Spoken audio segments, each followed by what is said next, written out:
Salut à tous, j'espère que vous allez bien. Alors écoutez, moi ça me fait très plaisir de vous retrouver pour cette petite vidéo après on va dire plus ou moins 2 mois d'absence. Alors comme son nom l'indique dans la vidéo, alors aujourd'hui on va parler de la reconnaissance vocale. C'est vrai que pour être franc, quand j'ai commencé à préparer la vidéo, quand on a commencé à en parler, moi j'avais vraiment des gros a priori sur la reconnaissance vocale. C'est vrai, je pense que pour vous c'est aussi pareil, mais pour moi qui ai grandi avec un clavier entre les mains, en fait, pour moi c'est presque plus intuitif et plus rapide de taper avec un clavier que de dicter. Et ce qui est en plus en soi quelque chose qui peut paraître assez contradictoire, parce que dans les faits, on a appris à parler avant de savoir taper avec un clavier ou même savoir écrire. Et en fait, qu'est-ce qui s'est passé? C'est que je me suis rendu compte que dans les cabinets, il y avait de plus en plus d'associés, de collabs, de stagiaires qui passent à la reconnaissance vocale. C'est vrai que quand tu es avocat, en fait, tu es amené à rédiger beaucoup de textes. Ça peut être des conclusions, des consultations, des mails. Et tout ça, en fait, la partie rédactionnelle, c'est quelque chose qui prend beaucoup de temps et qui est aussi extrêmement épuisant mentalement. Et de l'autre côté, en fait, et ça, c'est quelque chose qui est extrêmement personnel, c'est qu'en fait, je suis ce qu'on pourrait appeler un 10, quoi. Je suis dyslexique, dyspraxique, dysorthographique. Et pour le coup, je sais que je suis pas seul. J'ai discuté avec une amie l'autre jour. Et il y a de plus en plus d'avocats, en fait, qui ont des difficultés par nature avec l'orthographe. Et donc, c'est partant, en fait, de ces deux constats, qui sont à la fois la charge de travail, l'épuisement mental lié à la partie rédactionnelle, et puis la partie orthographique, que je me dis qu'en fait la reconnaissance vocale c'est quelque chose qui peut avoir, on va dire, une forme d'utilité. Et donc les amis, dans cette vidéo je vais vous présenter la solution Dragon. Je pense que vous en avez déjà entendu parler, qui est développée par la société Nuance, qui est une solution en fait de reconnaissance vocale qui est très axé juridique, et sur le marché français c'est distribué par une autre société qui est la société Dicma. Et donc du coup rapidement, en fait Nuance c'est un logiciel qui est à télécharger, et une fois que c'est installé, en fait tu as voilà, ce petit rectangle qui vient se mettre sur ton écran, et tu as à côté de toi cette magnifique télécommande. Je sais pas ce que vous en pensez, mais je trouve qu'il y a un style quand même qui est très années 2000. Parce que c'est vrai que du coup, tu t'imagines juste voilà, te poser sur ton canapé, allumer la télé, regarder la trilogie du samedi, Charms, Buffy contre les vampires. Voilà. Désolé les millennials, vous ne pouvez pas comprendre. On va dire que c'est une problématique qui est plus esthétique que fonctionnelle. Et là du coup ensuite vous voyez, là je vais ouvrir mon document Word et direct tu vas commencer à parler. Lorsque survient une modification dans la situation juridique de l'employeur, virgule, notamment par succession, virgule, vente, fusion, virgule, transformation du fonds, virgule, mise en société de l'entreprise, virgule, tous les contrats de travail en cours au jour de la modification subsistent entre le nouvel employeur et le personnel de l'entreprise. Point. Et en fait, ce qu'il faut savoir, c'est que derrière, il y a une intelligence artificielle qui va reconnaître ta voix.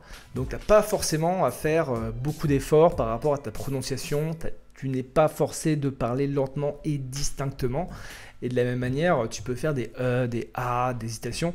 En fait, l'IA va reconnaître ta façon de parler, va reconnaître les mots un petit peu parasites dans la phrase et va directement les occulter. C'est-à-dire que voilà, mon Dragon va reconnaître ma façon de parler, mais comme le Dragon d'Orelsan va reconnaître sa façon de parler. Bonjour, ça va? Ou à l'inverse, un accent un peu plus africain, quoi. Tu te souviens de mon ami Honoré? Il est mort. Pourquoi j'ai encore le micro? Ça va changer un petit peu complètement ton rapport à la rédaction. Car par exemple, quand tu rédiges des conclusions, tu vas sans cesse jongler entre tes pièces et ton clavier. C'est-à-dire qu'en gros, voilà, tu vas lire les documents, tu vas trouver l'info, ensuite tu vas te mettre sur ton clavier, tu vas le taper, ensuite tu reprends le doc parce que tu t'es planté, tu vérifies, tu relis la suite. En fait, tu fais sans cesse des allers-retours entre tes documents, ton clavier, ton écran, machin, etc. Et au final, ça c'est quelque chose qui est assez épuisant et qui est surtout extrêmement chronophage. Alors que là, du coup, tu peux juste rester sur tes pièces et tu vas dicter tes conclusions au fur et à mesure, et ça va se taper tout seul. Et ensuite, vous voyez à l'écran, il y a une fonctionnalité que j'aime beaucoup pour les avocats, c'est le dictionnaire. C'est-à-dire, voilà, comme vous savez, quand on est avocat, on a souvent tendance à employer un jargon qui peut être un petit peu juridico-juridique. Voilà. Avec des mots qui ne sont pas compréhensibles par le commun des mortels. Il ne faut pas raconter non plus des carabistouilles à nos concitoyens. Hein. Des mots propres à chacun, comme on va dire. Et du coup, vous voyez, dans la solution, en fait, j'ai ce qu'on appelle un petit dictionnaire individuel. Et en fait, tu peux ajouter des mots et des tournures de phrases. Par exemple, voilà, moi, je veux écrire caisse primaire d'assurance maladie avec des majuscules. Et je veux aussi qu'ils m'écrivent ça quand je dicte CPAM. Et là, du coup, vous voyez, en quelques secondes, c'est intégré. Et du coup, quand je prononce là sur mon document Word CPAM, et ben ça m'écrit caisse primaire d'assurance maladie. Et voilà, idem, voilà, je vais dire par exemple CPH de Paris et il m'écrit Conseil de prud'homme de Paris. Et pareil, dans la solution, il y a une autre fonctionnalité que je trouve très cool qui sont les variables. Parfois, selon vos dossiers, votre pratique, vous pouvez être amené à vous référer régulièrement à des fondements juridiques qui sont similaires. Voilà, en fonction de ton domaine d'activité, en fonction de tes types de clients, peut arriver qu'il y ait, on va dire, des redondances dans les arguments que tu vas employer. De la même manière, tu peux être amené à rédiger de manière récurrente certains actes, certaines formalités. Et du coup, vous voyez à l'écran, en quelques secondes, voilà, tu peux rentrer des variables dans la solution. Ça peut être par exemple un article de loi. Voilà, là, par exemple, je vais rentrer l'article 1224-1 du Code du travail que j'ai cité. Et il suffit ensuite que je dise, vous voyez, insère 1224.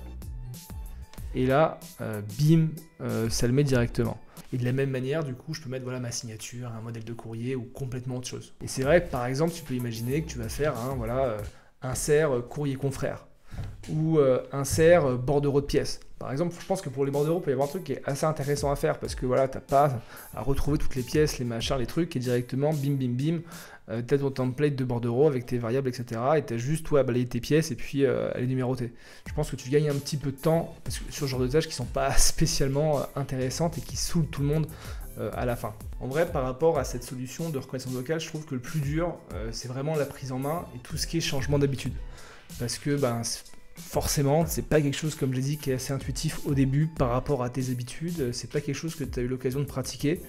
En tout cas, pas moi. Ok, boomer. Mais pour le coup, tu es accompagné pendant 1 heure par Dicma, voilà, qui t'aide à prendre en main ta télécommande, à comprendre les commandes vocales, à commencer à construire ton dictionnaire. Donc en fait, c'est quelque chose qui se fait de manière assez simple. Pour moi, en tout cas, c'est assez personnel. C'est à peu près au bout d'1 semaine que tu commences vraiment à maîtriser et à utiliser la solution. Alors après, de mon expérience, est-ce qu'il y a parfois des bugs et des fautes? Oui, clairement oui.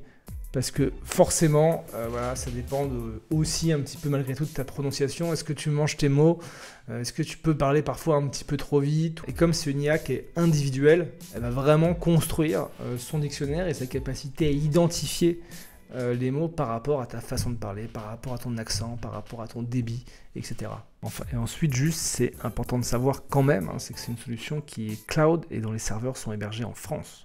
Et donc en fait, ce qui se passe, c'est que quand tu vas parler, ta voix va être cryptée, envoyée ensuite à un serveur qui va traiter l'information et te la renvoyer et le taper sur l'ordinateur. C'est-à-dire qu'en fait, ni l'audio, ni la piste audio, ni le document ne va être enregistré. C'est ça aussi une des vraies plus-values, on va dire, par rapport aux autres solutions de reconnaissance vocale, c'est que tu te dis que tes conclusions ne partent pas sur les gros serveurs à San Francisco, quoi. Ensuite, rapidement, qu'est-ce que je pourrais dire? Voilà, c'est que tu peux aussi y avoir accès sur ton téléphone, voilà, sur iOS ou Android.